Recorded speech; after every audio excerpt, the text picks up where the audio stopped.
Hey guys, this is my attempt at this week's Raw edit. Normally I'll start off all my videos by saying I imported this image into Lightroom, did my little tweaks like my light balance and stuff like that in there. Then I'm going to take it into Photoshop and see what I can do there. This week I'm going to do something a little bit different, and for me personally anyway. I'm going to start working in Photoshop and finish in Photoshop. I'm not going to touch Lightroom at all this week. Okay, so I've got no idea how this is going to turn out, so let's get on with it.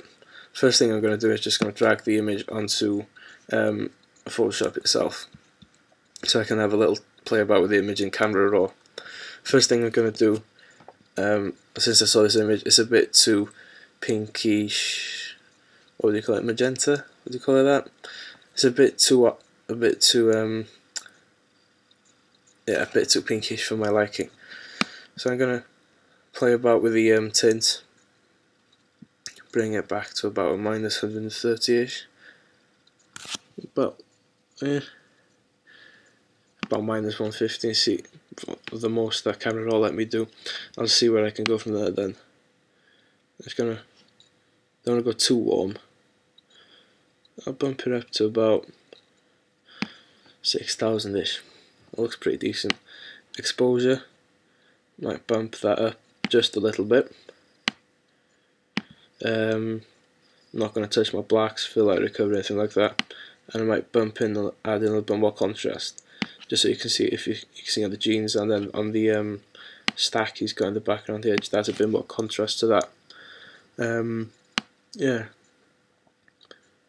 And one thing I tend to do is, whenever I play with my exposures and like that, I'll go back then and change my tints and temperature and stuff like that, just to make sure that everything looks good.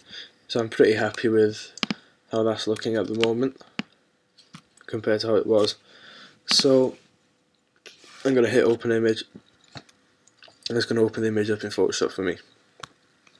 Now, I'm thinking this image is definitely calling out for black and white. So first thing I could do, I could either duplicate this layer and start working from there then, or I can just grab the padlock here and drag it down to the little trash icon here, and it just makes this layer editable then. So the first thing I'm going to do is the black and white option.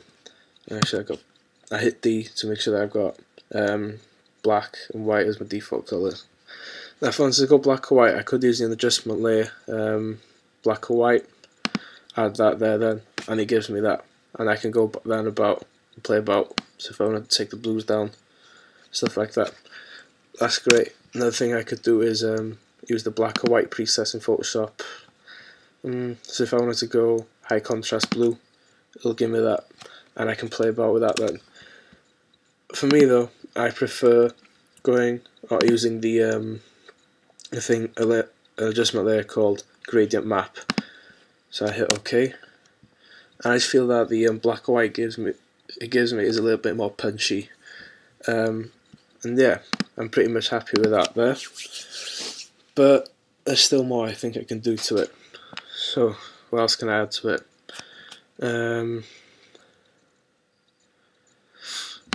I want to try and bring back some more brightness in some areas of the image, but keep contrast in other parts. So might see where the brightness and contrast adjustment layer will take me. So if I take it down, it's going to make the image darker with the brightness, and if I take it up, then it's going to blow things out. I pretty much like well, the guy's face is like that, but I'm not happy with how the fretboard and the chest and stuff like that's getting blown up. So I'm just going to play about. I'm going to be definitely keeping it in this half of the slider, so about 40, and then how does that look?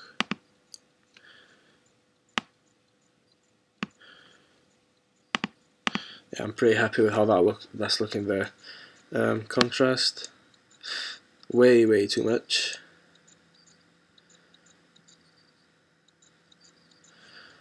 And then that's a bit too much down there. So how's that looking like that? Yeah, it's looking pretty decent, I think. Is there anything else I can add to that black and white now? Doesn't need anything else. Let's play about with a levels adjustment layer, and then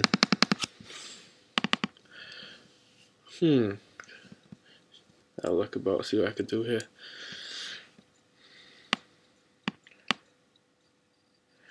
If I take it that way, it's going to get a bit too much bright, a bit too bright, isn't it?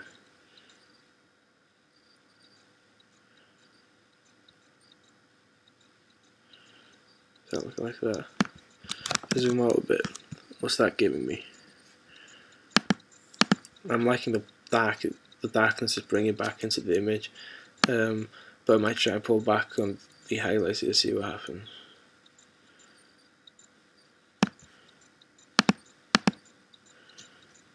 So bring it a bit. Pretty well.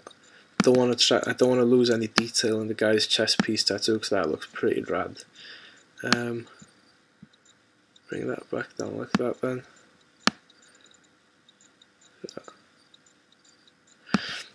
Yeah, I think that is going to be it for my black and white edit. I'm actually really liking that, the blacks. I might actually do this instead of going to Lightroom, that one.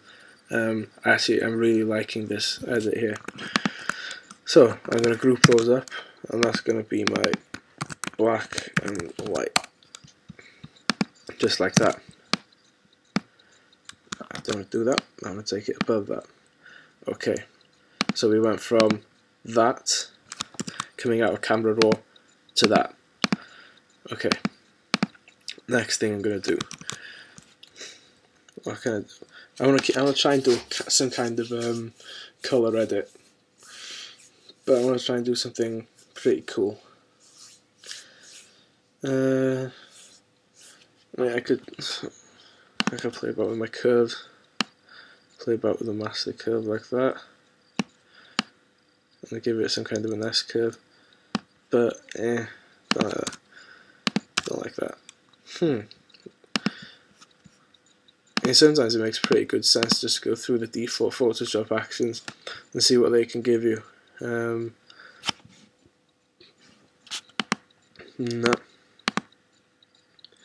Let's try that.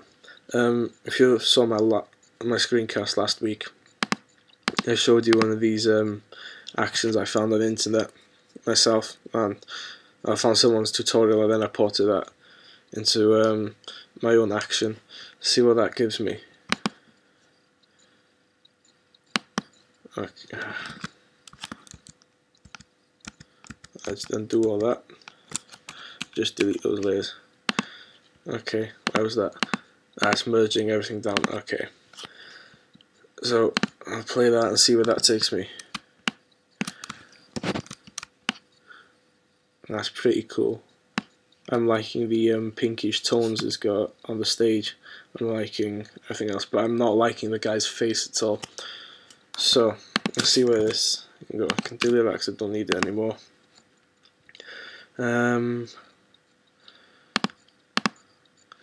So as I was explaining last week, the action basically creates some kind of little vignette and then plays with the hue saturation to get some cool tones in the image. Then uses two colour fill layers to bring everything back down. So I'm going to see how this will work. I mean, going after something like that is just too much, but you need something to draw it in if I'm going to go like that. So I might 27%. That seems pretty decent. Just enough to start bringing you into the image. Hue and saturation, let's see what this plays about it. Well, the saturation's playing something with the face, definitely. So if I bring that down to 0, it is taking quite a bit of colour out of the face. So let's see if something like this will play about.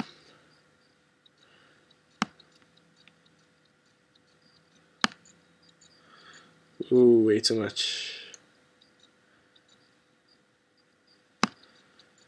Keep that at 5 like it was just a minute ago, see where this will go.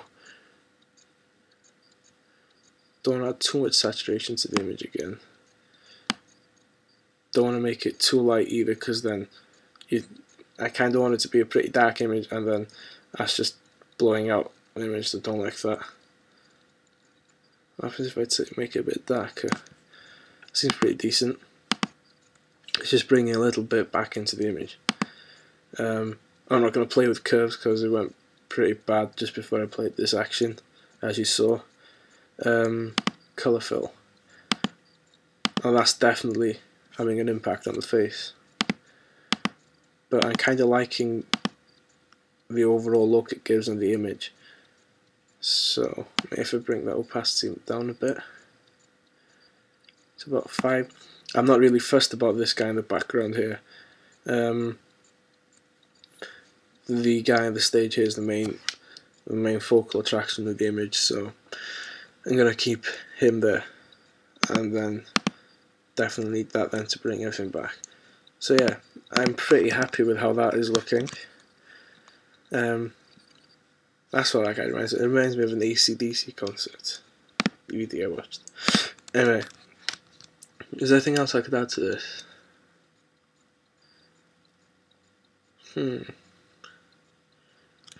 Let's see. I've got something's telling me adding noise to the image or some kind of grain will fit it, but I don't want to go filter noise. I'll see how that might look. I've got this is going to look like crap, but bring that down to about.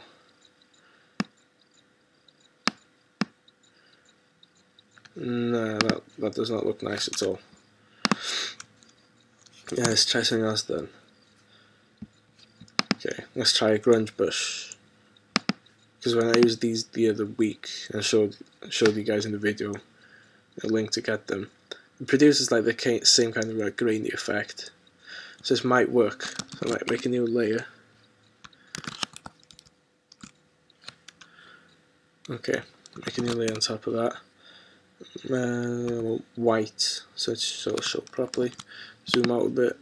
I'll make these bigger size. It'll go 1, 2, 3, 5.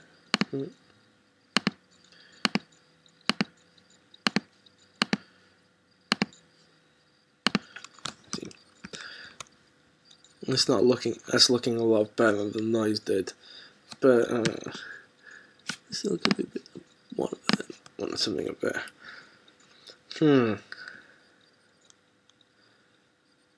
I'm liking the noise on the background and stuff, but I'm not liking it that much on the guy himself. I might try and erase it from him then.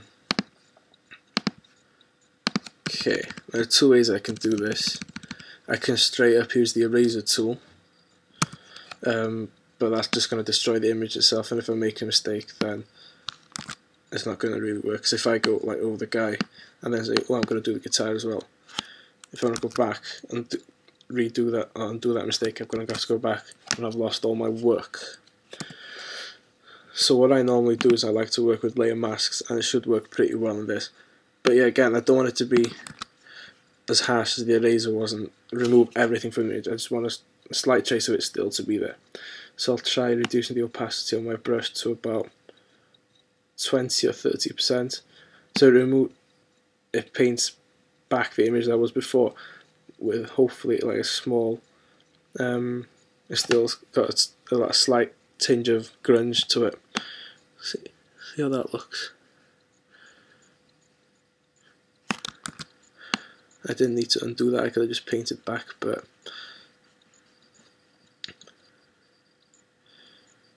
see how this looks if I zoom out.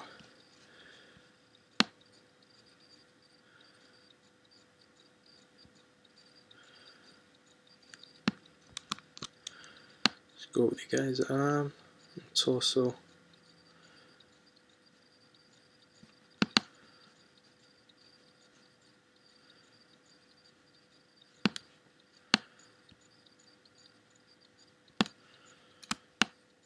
Get rid of the stuff around the hair, around the main bits of the hair here as well, and bring that down.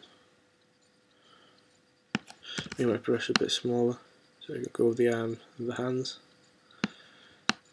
and clear the guitar up. Make brush a bit smaller for the fretboard. I'm actually pretty much liking that.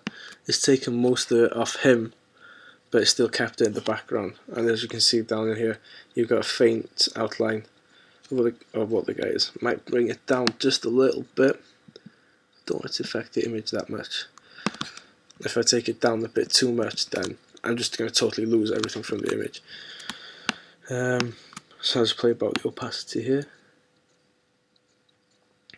Bring it up a bit more.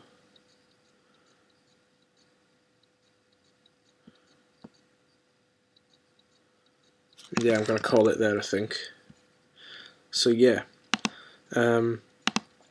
this was the image after some basic processing in Adobe Camera Raw. This is my black and white version of the image, and that's my vintage-ish, I don't know what I call it.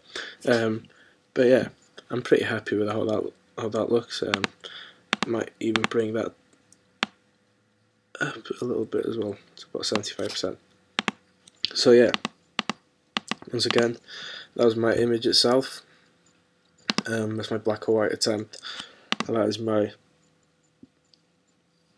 vintage inspired look, I'd call it.